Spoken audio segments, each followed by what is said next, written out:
Mon père m'a dit que celui qui cesse d'apprendre n'est pas différent de celui qui est mort.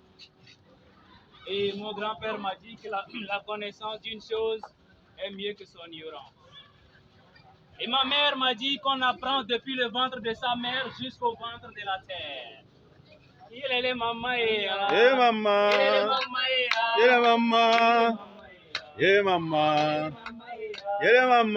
C'est sur ces paroles que je me suis levé ce matin avec la soif de visiter le pays du savoir, la ville de la connaissance et le village de la sagesse. Djambourou-Ngali est un jeune très sage. Il est né d'une famille de sages. À 5 ans, Djambourou-Ngali peut dialoguer avec un vieux de 70 ans. À 15 ans, Djambourou-Ngali est capable de répondre à toutes les questions que le village lui pose.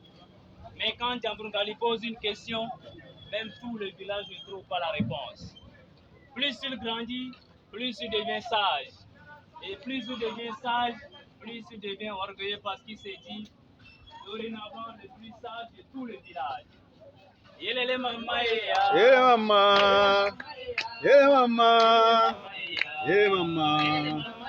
Djambourou-Ngali décide de quitter le village à la rencontre des autres villageois pour leur montrer sa sagesse. Chaque fois qu'il passe dans un village, il bat tout le monde. Plus personne n'atteint son niveau de sagesse.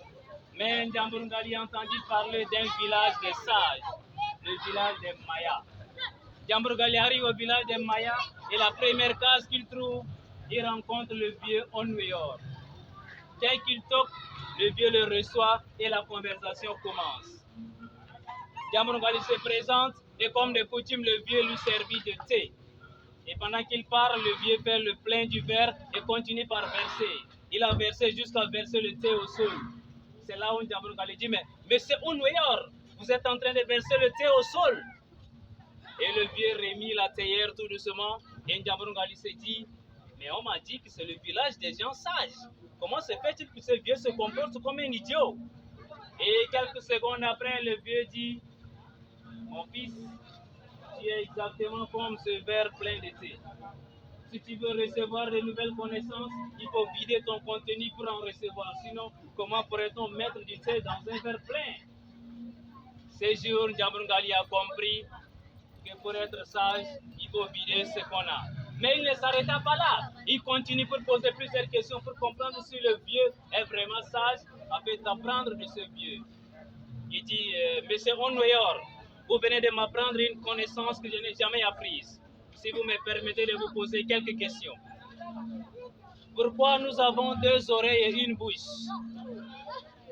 Monsieur Onweyor lui dit, eh bien, si nous avons 2 oreilles et une bouche, c'est pour écouter 2 fois plus qu'on ne parle. Et Djambourou-Ngali comprit notre leçon de sagesse. Il dit, mais pourquoi doit-on écouter plus et parler moins? Eh bien, lorsqu'on parle, on ne fait que répéter ce qu'on sait déjà. Mais si on écoute, on pourrait apprendre quelque chose. Ça, c'est encore intéressant, M. Onweyor. Mais c'est quoi la parole, parler, écouter? Quelle est la différence? Parler est une nécessité, mais écouter est un art. Et pour écouter, on doit se taire. Monsieur Onweyor, vous voulez parler du silence? C'est quoi le silence? Le silence embellit la bouche. Le silence, c'est l'éloquence et la sagesse. Alors, monsieur Onweyor, vous êtes vraiment sage, mais si vous me permettez d'apprendre quelque chose de nouveau, c'est quoi pour vous la parole? La parole est un fruit dont le corps s'appelle bavardage, la chair l'éloquence et le noyau bon sens. En donnant à l'homme le verbe, Dieu lui a délégué une part de sa puissance créatrice. Et c'est par la puissance du verbe que l'homme lui aussi crée. C'est depuis ce jour que Djambourou-Ngali a compris que toute personne qu'on rencontre nous est supérieure en quelque manière. Et c'est par l'humilité qu'on apprend auprès de chaque personne. Yelele mama ya. Yeah, mama. Yeah, mama. Yeah, mama. Yeah, mama. Yeah, mama. Yeah, mama. Yeah, mama. C'est Ndiamboungali devient le jeune le plus humble de tous les jeunes du village. Et jusqu'aujourd'hui, continue par apprendre malgré sa sagesse. Mama, Mama, Mama,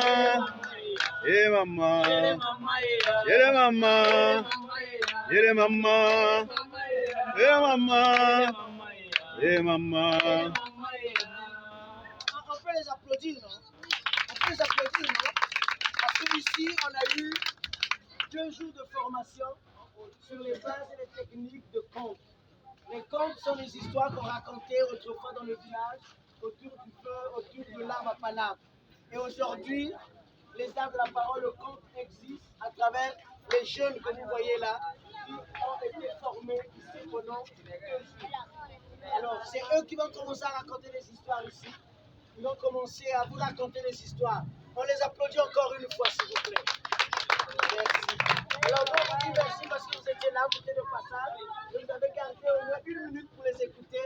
C'est ça qui est pour nous un soutien. Merci encore une fois et bon après-midi. Merci.